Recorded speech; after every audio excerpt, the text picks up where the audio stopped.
The man named Steven is a full-time hunter and gourmet. This time he came to New Zealand to hunt pigs with a professional pig hunter using only 2 hunting dogs and a knife. South Island, where they are, boasts a diverse ecosystem with glaciers, rolling grassy hills, and dense coastal forests. Darren, the professional hunter and dog trainer, introduced his hunting dogs to Steven. The two set off by car, discussing the local history along the way. Wild pigs, introduced from Europe in the 18th century and lacking natural predators, reproduce rapidly and have become a nuisance. To maintain ecological balance, skilled hunters have stepped up. Upon arrival, Darren released the dogs with GPS collars, and they dashed out to track the pigs. The men followed slowly, noticing signs of pig activity scattered on the ground. They soon spotted a deer, but it wasn't their target. Checking the GPS, Darren confirmed the dog's location, and they moved on. After a while, they found a pig's hoofprint. Darren estimated it belonged to a sow or boar weighing about 70 pounds. Suddenly, the dogs returned, circled, and dived back into the woods. Darren signaled to listen carefully. Soon, barking and a pig's distress calls indicated a struggle. Darren boldly grabbed a pig leg, destabilizing it, while the dogs fiercely bit its snout. Steven then stabbed the boar's heart with his knife. Their teamwork ended the pig's struggle, a thrilling first experience for Steven. After the excitement, they dragged the sow to an open area for processing, confirming it weighed about 70 pounds, as Darren had predicted. They removed the innards, cut each hoof, and tied the pig in a backpack-like position. The hunters then headed back to the main road. However, Darren grew concerned when he noticed no signal from the dogs on the GPS. They retraced their steps, finding intermittent signals. Growing more anxious about a possible accident, Darren and Steven hurried back and finally heard the dogs again. They found one dog near a burrow, likely the pig's den. Using a flashlight, Darren confirmed a pig was inside. The tunnel had 2 entrances, with the dogs blocking one while the pig was deep inside. Attempting to dig through the soft soil proved challenging, so they sought another approach. Despite the dogs' excitement, a frontal assault was too difficult. The men used sticks to continue digging and finally broke open a crack at the top, visibly trapping the pig. They tied a rope around the pig's neck and started a tug of war. With combined effort, they freed the pig, but before it could react, a sharp knife ended its life. After the hectic activity, both men were exhausted but satisfied. Darren generously rewarded the dogs for their role. Rested, they began their return journey. When they passed a small creek, they stopped to clean the wild pig. Muddy liquid kept spreading no matter how much they washed it. It still seemed dirty. One person cleaned while the other gathered firewood and started a fire. Once the fire was strong, they placed the pig over it to singe off the hair. After the hair was charred, they used a small knife to scrape it clean. They dipped the pig in water and repeated the process over the fire until all the hair was removed. Next, they butchered the pig. Darren, with his vast experience, skillfully cut the meat from different parts. Admiring the meat cuts, Steven couldn't help praising them. They packed all the meat into the car and headed to the farm. Back home, Darren secured the dogs and rewarded them with a piece of meat. Then, they prepared dinner. Darren cut half of the meat with the skin, seasoned it with salt, and drizzled it with olive oil before placing it in the oven. They also prepared several vegetable dishes to balance the meal, making it less greasy. The aroma of pork filled the kitchen, whetting their appetite as they enjoyed the meal with laughter and conversation. Days later, Steven arrived in New Zealand's southern Alps in search of a mysterious creature known as the long-haired mountain dwellers. Accompanying him was his friend Remy, an outdoor enthusiast curious about wildlife and mysterious places. On their way, they spotted some large geese and stopped to hunt one for dinner. After a gunshot, the surviving geese quickly flew away. Steven quickly collected the fallen goose, promising a delightful meal that evening. They continued their journey, with Steven excitedly discussing his anticipation. The Southern Alps, a massive and steep mountain range cut by glaciers, lakes, and tributaries, peaks at 12,000 feet. Due to the rocky terrain ahead, they decided to proceed on foot. After checking their gear, they set out, feeling a solemn respect for the ice mountains around them. After a while, they used binoculars and spotted 4 mountain goats on the mid-slope, feeling relieved. They decided to set up a camp to lighten their load. While searching for a suitable spot, they stumbled upon a hunter's cabin in the valley, a lifesaver in the wilderness. Remy opened the door to find a simple but clean cabin with a bunk bed and a mattress, and a journal on the wall detailing what the last person did there. After settling in, they explored the nearby area before dark. Following the sound of water, they found a river flowing from the glacier, which swelled in the evenings with floating ice chunks. They set up a stand on the bank to observe the ice mountains, but unfortunately, they didn't spot the earlier seen goats as the sun set. Just as they were about to give up, Remy spotted what looked like several chamois, a species native to European mountains, and now quite rare. Excited by this rare sighting, they planned to switch their hunting target to chamois, a too good opportunity to miss. However, it was already dark, so hunting had to wait until the next day. Back in the cabin, they cut the goose into pieces and heated oil in a pan. Once hot, they added the goose meat, which sizzled as they chatted and waited for their meal. The patient wait paid off. Sprinkled with some chili powder, they began to savor the crispy on the outside, tender on the inside goose meat. Truly, the taste was delicious, a testament to the freshness of the ingredients. The next day was sunny and clear. The two men sat on rocks, observing the opposite glacier. Unfortunately, the chamois from the previous day had disappeared. They changed their position and continued observing. Luckily, this time Steven spotted two chamois. Concerned they might wander off, they quickly moved into action. To reach them, they needed to cross a river. They chose a relatively narrow section. Steven measured the water depth, feeling uneasy about it. After discussing, they decided to take the risk. Steven wore waterproof gear and tied a rope around his waist. Remy assisted from the shore. Although prepared, Steven felt unstable when the river hit him. He struggled to control his balance and proceeded step by step. Mid-river, the current intensified. Feeling unstable, Steven turned back to try another spot. As they were packing up, a chamois appeared across the river. Seizing the opportunity, they hid and watched. The chamois, unaware of the danger, moved into an open area. Steven used his backpack as a stand, aimed, and fired decisively. The chamois stumbled and fell. Steven climbed to a higher point to confirm it was dead. The challenge now was crossing the river. They moved downstream to a calmer spot. Remy held the line while Steven attempted to cross, but it was still unsuccessful. They returned to the original spot and tried again. This time, their coordination helped Steven gradually approach the opposite shore. Just as things were going smoothly, Steven slipped and plunged into the water. Struggling, he stood up and courageously continued. Remy, watching from the shore, was anxious. With effort, Steven safely reached the other side. He secured the rope to a rock and checked the chamois. Chamois are rare, and many hunters never encounter them, so Steven was thrilled. After admiring it, he prepared the chamois for the journey back. Thinking of the river's cold water gave him a headache. Remy suggested bringing the chamois over first. Steven tied a lasso around its neck, while Remy set up a simple pulley system. Using the water flow, they let the chamois slide towards the shore. When it neared, Remy rushed over, grabbed the horns, and pulled it ashore, giving today's first compliment. Then it was Steven's turn. He securely tied the rope around his waist and, with Remy's assistance, slowly moved and successfully reached the other side. Due to the delay, they worried about the organs spoiling, so they decided to process the chamois right by the river. Since Steven had shot, Remy did the butchering, giving both a sense of involvement. Remy skillfully skinned and cut the meat. Just as they were about to leave, Steven noticed a suspicious black dot. It was a Himalayan tahr on the mountainside, exactly their original target. Despite already hunting a chamois by chance, they couldn't miss this opportunity. However, with night approaching, climbing the mountain was unwise. They decided to return to the cabin and plan for the morning. Next was their most anticipated part, a local cooking method. They used a rock as a griddle, spreading oil on it and placing it over the fire. While waiting for it to heat, Remy cut a few tender pieces of meat. Once hot, Steven flipped the stone, sprinkled some salt, and placed the meat on it. When the aroma spread, he flipped the meat to grill the other side. After a short wait, the meat was ready. They eagerly tasted it. The meat was tender and delicious, somewhat reminiscent of lamb.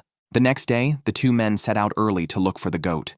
They were in luck, and soon spotted a Himalayan tahr standing on the opposite ridge, about 1,000 feet above ground. Climbing such a steep peak is challenging, but their hunting passion drove them forward. From the bottom, the mountain didn't seem very high. but its grandeur became apparent as they faced it directly. They climbed for a while, getting so tired they had to stop and rest before continuing. The higher they went, the steeper and more treacherous the path became, posing a risk of sliding down. Despite the difficulties, they finally got close to the mountaintop, and the goat was about 460 yards away. To avoid being seen, they decided to circle around while being extra careful not to slip. Soon, they reached their planned spot. Unfortunately, the goat, possibly awakened from rest or sensing danger, or simply due to feeding time, moved. As they approached slowly, they saw it grazing below. Steven set up his backpack for a better shooting position, while Remy used binoculars to monitor. Their main concern was the goat falling off the cliff after being shot. Fortunately, the goat moved towards them, away from the cliff edge. Steven waited for the right moment, and then took the shot. The goat ran wildly at the impact, and soon disappeared from view. Excited yet anxious, they hoped it hadn't gone far. Their luck held, and they found the goat dead in an open snowy area. Its fur felt incredibly soft. They processed the goat right there on the mountaintop. The Himalayan tahr, native to the Himalayas, is mysterious and rare. Eager to taste its meat, they set up a cooking station right on the snowy mountain. They heated oil in a pan and added the sliced meat, pouring in a bottle of secret hot sauce. While waiting, they continued butchering the goat. Remy, with his unique culinary insights, sliced some thin pieces of meat and topped them with garlic slices. Steven tasted a piece, enjoying its fresh, primal flavor. Meanwhile, the dish in the pan was ready, looking and smelling delicious. They dipped the meat in the thick sauce and savored the rich, aromatic flavors, stimulating their taste buds as they relished the meal. Steven is a hunter and a gourmet. Although many say he wastes food and can't cook, today he wanted to prove himself. This episode focused solely on cooking, offering a visual feast and leaving viewers envious. Let's begin. The first ingredient is turkey, a Thanksgiving staple. Those who have tried turkey know it can be dry and tough, which is often due to improper cooking. The first step in preparation is to skin the turkey. When the turkey was caught in the wild, it was only plucked, and the skin was left to keep the meat fresh. Now, the skin is no longer needed and would affect the taste if left on. However, Steven wouldn't discard the skin. He had another use for it. The second step is deboning the turkey, slicing the meat from different parts, and breaking the bones for soup stock. He then prepared some side dishes, sliced them, and placed them in a pot with olive oil before putting it into the oven. The turkey meat was used to make sausage, along with venison and black bear fat, as both turkey and deer meats are lean and dry, so adding fat helps balance them. The meat was ground into fine mince.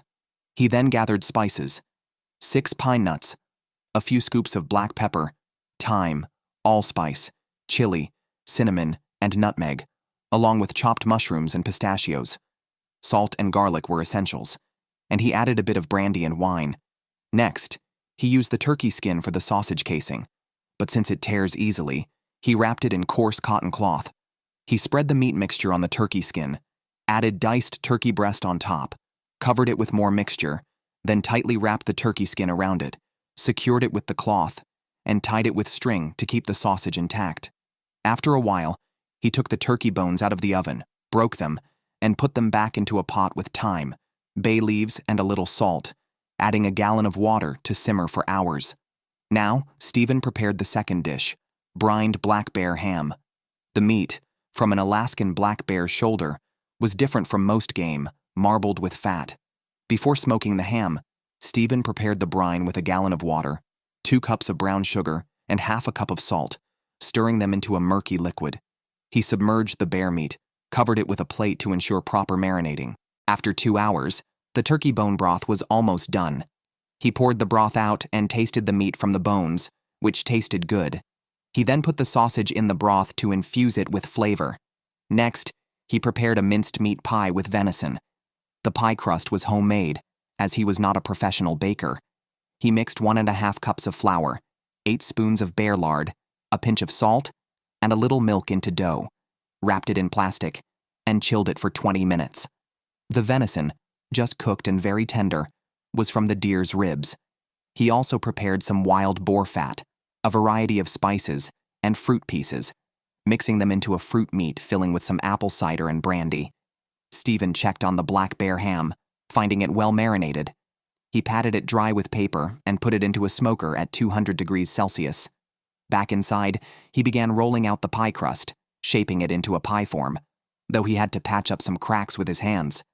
He filled it with the meat mixture, realizing he needed another pie crust to cover it, but it turned out even more misshapen. After applying a layer of olive oil and a sprinkle of salt, he baked it for 45 minutes.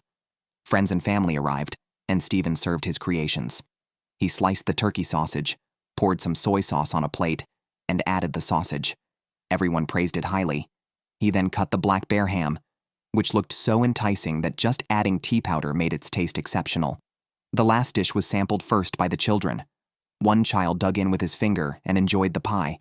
This fun moment highlighted a successful dinner party, with everyone savoring the food and admiring Steven's cooking skills. Steven arrived in the Brooks Range in northern Alaska to search for reindeer with a friend named Thiem. The area is filled with winding rivers and vast lakes, home to a variety of wildlife.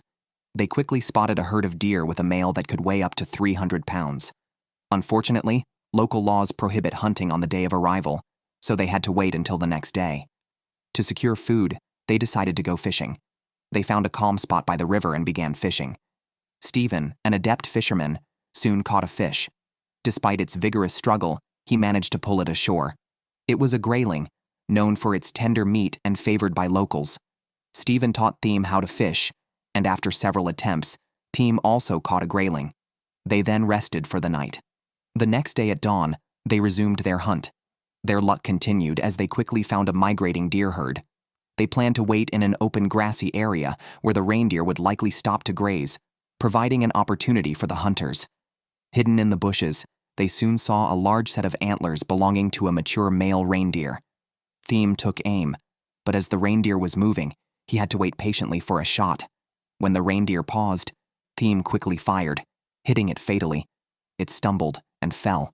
After ensuring it was dead, they approached and admired the large antlers before processing the reindeer on the spot by removing its organs and cutting it into parts to take back. That evening, they fried the two fish and prepared a vegetable medley to accompany the meal. They enjoyed the fish thoroughly and then slept. The next day, they resumed their search for reindeer but found that the herd had moved on. After discussing, they decided to head to the intersection of two lakes, where they spotted a few stray reindeer.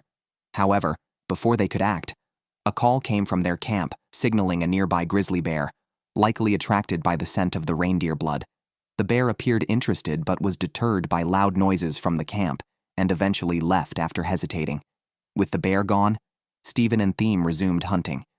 They crept closer to a robust male reindeer and prepared for a shot. Steven waited patiently and fired when the reindeer stopped, knocking it down after a few steps. They quickly butchered the animal and brought it back to camp. Unfortunately, the grizzly returned, still intent on stealing their catch. The men each grabbed a rifle and confronted the bear.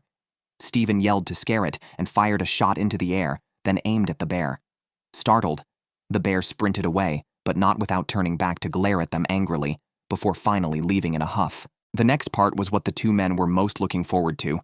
They fried the deer meat in a pot, then took out some carrots, sweet potatoes, and chili peppers, chopping them up and adding them to the pot with the broth. They also added some thyme for flavor. After cooking for a while, the moment they lifted the lid, a delicious aroma spread, making their mouths water. They couldn't wait to taste it, and the flavor was incredibly satisfying, making them exclaim with pleasure. Days later, he arrived in the Tahr River area of the Alaska Range to search for the elusive Dall sheep with his friend Paul. This area is known for its rolling high mountains and is largely inaccessible due to its rugged terrain, attracting many hunters. Each year, 2,500 people compete for a hunting permit, and some unlucky hunters have been applying for 40 years without success. However, Steven was lucky to be selected on his fifth attempt. Local regulations require non-residents to be accompanied by a registered guide or a local relative when hunting. Fortunately, Steven's brother Danny, an ecologist and avid hunter, met this requirement, so 3 of them went on this hunting trip. After arriving, they studied the map and set up camp before scouting the area.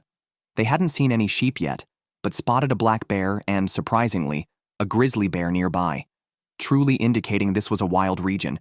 Although the hunting season started in 2 days, their real work began the next morning, The next morning, they decided to split up to increase their chances of spotting the sheep. Before departing, they hung their belongings high up in trees to keep them away from bears. Steven and Danny set off together, while Paul went alone. A marmot curiously watched these unwelcome guests and vocally expressed its displeasure. The steep mountain paths severely drained their energy, and it took a lot of effort to reach the top of the ridge, which coincidentally matched the time they had agreed to meet with Paul. Using binoculars, they spotted Paul on the opposite peak, having also reached his destination. Through hand signals, Paul informed them that there were sheep directly above them. With 15 hours left until the hunting season opened, they settled halfway up the mountain for the night. The next day, when the hunting season officially started, Steven and Danny began their ascent. Unfortunately, the mountaintop was covered in fog, severely limiting visibility. To avoid alarming the sheep, they hid behind a recessed rock, waiting for the weather to clear. Hours later, the fog finally lifted, and they resumed their ascent. Upon reaching the top, they spotted 2 sheep, fortunately unnoticed by them. According to the law, they could only hunt rams with fully curled horns, a sign of rams older than 8 years. Steven carefully assessed one of the rams and felt that it met the criteria, but he couldn't be 100% sure until they were within shooting range. Their position was tricky. Any careless movement would alert the sheep. So, one watched while the other slowly crawled, successfully leaving the open area and avoiding the sheep's line of sight. They quickened their pace while the sheep continued playing, seemingly oblivious to their presence. As Steven neared his spot, the sheep began to move. To get a better view, he decided to climb to the top of the ridge. Using his binoculars, he confirmed the sheep were still moving, but now within a suitable distance. He saw that the right horn of one sheep was fully curled, meeting the hunting criteria. Steven readied his rifle, waiting for the sheep to turn. The opportunity came quickly. The sheep stood broadside on a rock. Steven pulled the trigger, and the sheep fell, starting to roll down. Steven's heart tightened, fearing it might roll to an unreachable spot at the bottom of a cliff. He watched intently as the sheep rolled for a while before finally stopping, allowing him to breathe a sigh of relief. He approached the target, and only then did he fully appreciate the majesty of the sheep. It had a pair of thick, powerful horns. Touching these formidable weapons, Steven was deeply moved, considering it a king among bighorn sheep. He was very fond of this animal and expressed his admiration repeatedly. Paul arrived a bit later from the other side. Together, the 3 of them dragged the sheep to a flat area to begin the butchering process. With their combined efforts, they separated the high-quality meat into different parts for packing. Each man then loaded a backpack and left the area. What followed was the part they were most looking forward to. Fresh ingredients often only need the simplest cooking methods. Steven sprinkled some seasoning on the sheep meat and then pan-fried it. He also prepared some flour and baked a few cream biscuits. After some effort, the delicious meal was ready. The biscuits paired with the sheep meat offered a unique flavor. The meat was neither tough nor dry, and it was chewed to perfection. They thoroughly enjoyed their meal, celebrating a very successful hunt. The men had hunted a bighorn sheep and acquired 300 pounds of meat. Steven roasted the tenderest cuts, and paired with a biscuit, enjoyed a satisfying meal. This time, he traveled to the Madre Mountains in Mexico to hunt turkeys.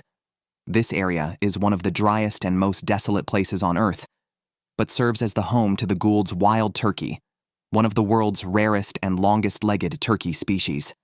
These turkeys have thrived here for thousands of years. It was Steven's first time hunting Gould's turkeys, and he was accompanied by his friend Jay, whose family had farmed the land for 200 years, and who was also an avid hunter. For this expedition, they prepared several turkey decoys. After checking their supplies, they set off, quickly driving their ATVs over the rough terrain. They arrived at their destination and continued on foot. By 4 o'clock in the afternoon, their first task was to find a place to stay overnight and consider hunting the next day. Along the way, they spotted fresh turkey tracks, indicating they were within the turkey's range. Jay used a tool to mimic the call of a hen, and after a short wait, a turkey appeared. However, it ran away upon realizing the decoy was not a hen. The 2 men climbed to a higher position to better observe the terrain. After searching, they spotted 3 turkeys happily playing. They did not make any sudden moves, but observed the direction the turkeys might take to roost for the night. In the evening, the turkeys flew up to roost in sycamore trees, giving the men a good indication of their location. The next morning, They leaned against rocks, waiting for the first crow of the morning. As the sun rose, the turkey calls became more frequent. They had already set up the fake turkeys and used strings to move the decoys, making them appear lifelike. They continued to simulate turkey calls with their tools. Their patience paid off when a turkey hurried over, flaring its tail feathers trying to impress what it thought was a hen, completely ignoring the hidden hunters. Before it could enjoy itself, a bullet struck, and it flapped a few times before dying. Steven grabbed it by the neck and used a rock to finish the job. Carrying the turkey on his back, he was beaming with joy for finally capturing a Gould's turkey. Back at the farm, Steven hung the turkey up to pluck it, then laid it out on a plate. To make the turkey meat delicious, ingredients were key. He prepared some salt and sugar, cut open a lemon and squeezed it into the pot, then prepared a clove of garlic. He then placed the turkey in the liquid to marinate for a whole day. At 3 a.m. the next day, the two men got up early and ventured back into the wilderness to hunt another turkey. After a while, another lucky turkey came running towards them, clearly in a hurry, indicated by its running posture. This urgency was due to the presence of another competitor in the area. Steven remained calm and quietly watched the spectacle until a plump turkey stood next to the decoy. He then pulled the trigger, and the turkey fell. They approached to inspect their catch, and seeing its plump form, Steven was thrilled and couldn't resist doing a turkey dance. After their playful celebration, they carried the turkey and began their journey back.